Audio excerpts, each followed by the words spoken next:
예수께서 갈릴리로부터 요단강에 이르러 요한에게 세례를 받으러 하시니 요한이 말려 이르되 내가 당신에게서 세례를 받아야 할 터인데 당신이 내게로 오시나이까. 예수께서 대답하여 이르시되 이제 허락하라. 우리가 이와 같이 하여 모든 의를 이루는 것이 합당하니라 하시니 이에 요한이 허락하는지라. 예수께서 세례를 받으시고 곧 물에서 올라오실새 하늘이 열리고 하나님의 성령이 비둘기같이 내려 자기 위에 임하심을 보시더니 하늘로부터 소리가 있어 말씀하시되 이는 내 사랑하는 아들이요 내 기뻐하는 자라 하시니라. 이상은 하나님의 말씀입니다. 아멘. 오늘은 내 기뻐하는 자라라는 말씀으로 하나님의 말씀을 대언하고자 합니다. 오늘 본문의 상황은 예수님께서 세례 요한에게 세례를 받으시는 사건이죠. 세례를 받으러 오시는 예수님께 세례 요한이 말리면서 14절과 같이 말을 합니다. 14절을 보여주시면요, 내가 당신에게서 세례를 받아야 할 터인데 당신이 내게로 오십니까? 라고 말을 하죠. 요한이 주었던 이 세례의 의미가 무엇일까요? 마가복음 1장 4절을 보면은 세례 요한이 광야에 이르러 죄 사함을 받게 하는 회개의 세례를 전파하니라고 말합니다. 세례 요한이 전해 주었던 이 세례는 결국 죄 사함을 받게 하는 뭐예요? 회개의 세례였다라고 말하죠. 요한이 말린 이유는 무엇입니까? 예수님이 세례를 받는 것을 말린 이유는 이 하나님이신 예수님이, 죄가 없으신 예수님이 회개의 세례를 받는 것이 합당하지 않았기 때문입니다. 그래서 말리는 세례 요한에게 예수님이 하신 말씀이 무엇이죠?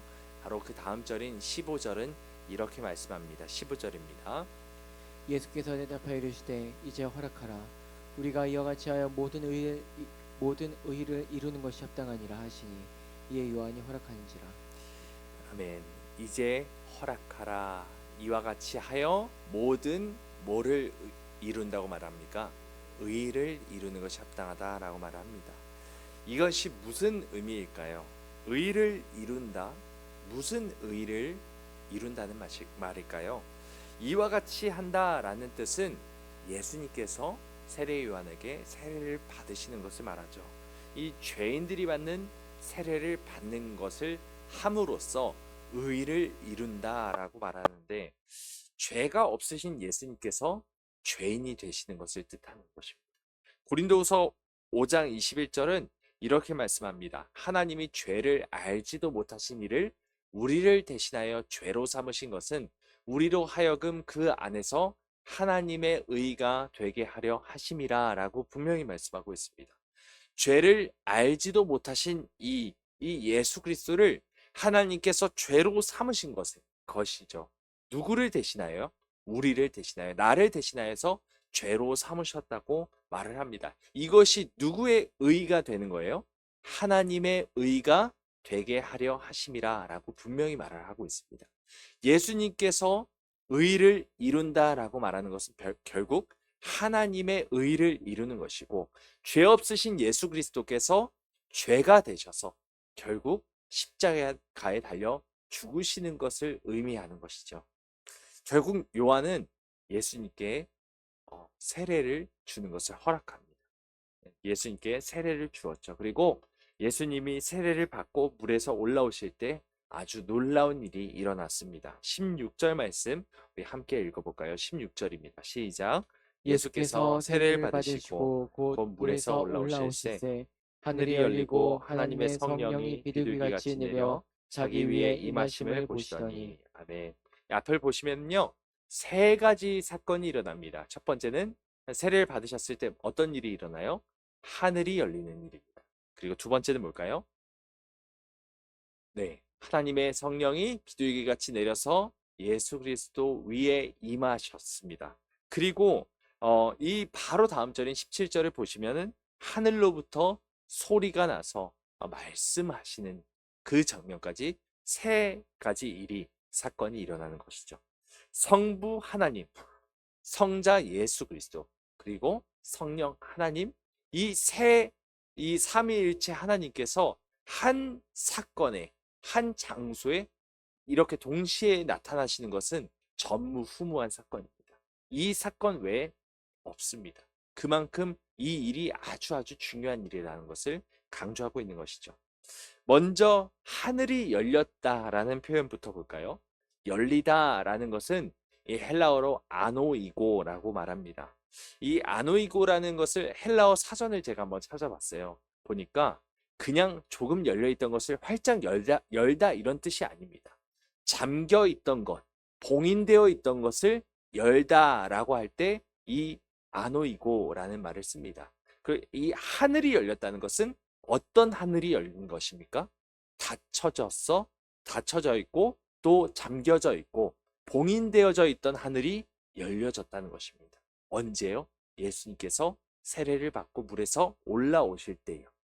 그냥 여는 것이 아니라 닫혀져서 굳게 잠겨 있던 이 하늘을, 이 봉인되어 있는 하늘이 안호이고 열린 것이죠.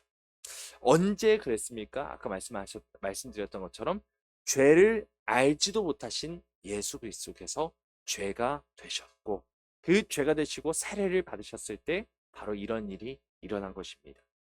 여러분, 세례가 뭐길래 이런 일이 일어납니까? 하늘이 열립니까?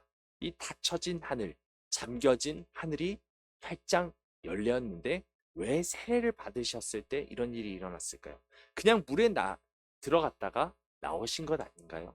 물론 요한이 베푼 세례는 물에 들어갔다 나오는 것뿐입니다. 하지만 하나님께서 의도하신 세례는 어마어마한 의미가 담겨 있다는 것이죠. 로마서 6장 4절을 보시면 이렇게 말씀합니다. 로마서 6장 4절입니다. 그러므로 우리가 그의 죽으심과 합하여 세례를 받음으로 그와 함께 장사되었나니 이는 아버지의 영광으로 말미암아 그리스도를 죽은 자 가운데서 살리신 것 같이 우리로 또한 새 생명 가운데서 행하게 하려 함이라. 지금 세례를 받음으로 뭐라고 말하고 있습니까? 그와 함께 장사되었다라고 말하고 있습니다. 세례를 받는 것이 누구와 장사되는 일이에요? 예수 그리스도와 장사되는 일이라고 말하고 있습니다. 골로새서 2장 12절도 동일한 얘기를 합니다. 너희가 세례로 누구와 함께 장사되어? 그리스도와 함께 장사되었다 말합니다. 그러니까 세례는 무엇을 뜻합니까? 죽는 것을 뜻합니다. 죽음이죠. 예수님이 받으시는 세례는 어떤 의미가 있습니까? 십자가에서 죽으시는 것을 의미합니다. 모든 죄를 짊어지시고 죄인을 대신해서 죽는 이 흠없는 어린 양의 대속 죽음. 이 닫혀진 하늘을 여는 사건이 바로 이 죽음의 있는 그 의미라는 것이죠. 세례를 받으시는 사건, 십자가에 달려 죽으심으로 인하여 닫혀진 하늘, 잠겨진 하늘이 열리는 것입니다. 이 잠겨져 있는 하늘이 열린다는 것은 하늘과 땅이 결국 하나가 되는 일을 뜻하죠. 에베소서 1장 10절은 이렇게 말씀합니다. 하늘에 있는 것이나 땅에 있는 것이 다 그리스도 안에서 통일되게 하려 하심이라. 죄로 인해 하나님이 계신 곳 하늘이 활짝 열렸습니다. 잠겨진 하늘이 열렸습니다. 이 에덴이 봉인되었고 두루도는 불칼과 그룹들에 의해서 완전히 잠겨져 있고 지켜져 있던 에덴이 활짝 열리는 사건이 바로 예수 그리스도의 십자가 이 세례 사건이라는 것입니다. 여러분, 하늘이 닫혔고 그로 인해서 모든 사람들은 흑암에 갇혀 있게 되었습니다. 그리고 맹인처럼 어둠에 휩싸여 두루 다니면서 더듬거리면서 살아갈 수밖에 없었다. 이사야서는 분명히 말을 하죠. 하지만 예수 그리스도께서 모든 세상 죄를 대신 지시고 세례, 즉 십자가의 죽음을 받으심으로 하늘이 열리고 흑암에 갇힌 모든 백성들이 큰 빛을 보게 된 것입니다. 하늘 문이 열리고 은혜의 빛줄기, 여러분 다 아시죠? 이 땅 가득 내리도록 마침내 주 오셔서 의의 빛줄기 우리 위에 부으시도록, 이 찬양 가사처럼 예수 그리스도께서 우리를 위해 대신 죽으심으로 이 하늘 문이 열리고 은혜의 빛줄기, 의의 빛줄기가 이 땅 가운데 우리 위에 온전히 내려지게 된 것입니다. 이게 참 감사한 일이죠. 너무나도 은혜가 되는 일입니다. 하늘이 열렸고요. 그리고 또 어떤 일이 일어났냐? 하나님의 음성, 하나님의 말씀이 그 위에 임합니다. 이는 내 사랑하는 아들이요 내 기뻐하는 자라. 예수님은 세상 죄를 지시고 십자가에 오르심으로 하나님이 기뻐하시는 아들로서의 삶을 사십니다. 여러분, 모든 부모는 자식들을 사랑합니다. 그렇죠? 모든 자식들을 사랑하죠. 그러나 어떤 자녀들은 부모의 근심이 되기도 하고, 어떤 자녀들은 부모의 자랑, 부모의 기쁨이 되기도 합니다. 이 자녀, 저 자녀, 부모들은 이 자녀든 저 자녀든 모두 다 사랑한다 할지라도 기쁨이 되는 자녀는 따로 있다는 것입니다. 그 기준이 무엇입니까? 부모의 기쁨이 되는 그 자녀의 기준이 무엇입니까? 순종의 삶, 그 자녀의 삶, 순종의 삶에 있다라는 것이죠.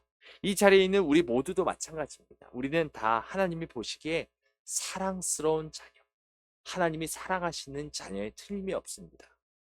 그렇지만 오해는 마셨으면 좋겠습니다.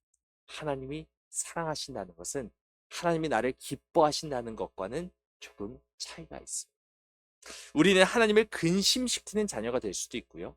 또한 하나님을 기뻐하시는, 기쁘게 하는 그런 자녀가 될 수도 있습니다. 나는 하나님이 보시기에 어떤 사람입니까? 죄 없으신 예수 그리스도께서 죄가 되시고 세상에 있는 모든 죄를 대신 지시고 자신을 욕되게 하신 그 희생의 본을 따라 우리도 예수의 뒤를 따라가고 있습니까? 피조물이 고대하는 바는 하나님의 아들들, 하나님의 자녀들의 나타남에 있다라고 로마서에서는 분명히 말씀하고 있습니다. 우리 모두 하나님의 자녀답게, 하나님의 아들들답게, 하나님의 딸들답게 나를 부인하고 자기 십자가를 짐으로써 매일매일 나의 가정 가운데, 나의 교회 가운데, 나의 직장 가운데, 사회 가운데 하늘 문이 열리게 하는 자들 되길 원합니다. 하나님의 영광의 빛을 비추는 삶 사시길 원합니다. 하나님의 말씀에 철저히 순종함으로 그것이 설령 죽음이라 할지라도 그렇게 하나님의 말씀에 철저히 순종함으로 하늘에 있는 것이나 땅에 있는 것이 모두 다 그리스도 안에서 통일되게 하는 그런 축복의 통로가 되시길 주님의 이름으로 축원드립니다. 하나님을 기쁘시게 하는 하나님의 자녀들 모두가 되시길 주님의 이름으로 간절히 축원드립니다. 기도하시겠습니다.